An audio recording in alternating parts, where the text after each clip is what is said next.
This is a video to show you how to use the Thetford Multifuel fridge. Okay, on the control panel you have a couple of buttons. You've got the on-off button here. See if I just press that one there now to switch it on. And then get the LEDs flashing up there. And then on this side, got a button which will change the fuel type. At the moment you can see there I've actually got mains input, and if you press and hold you'll then see it flashing, and then you can go with your direction keys here. So on mains, battery when you're connected to a car, and then gas if you're not connected to anything.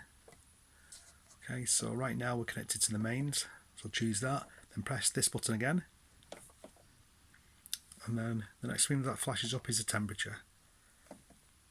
And you go up and down with the arrows, and then press the button again, and that's it, pretty straightforward. To open the fridge, on this one, press down and pull.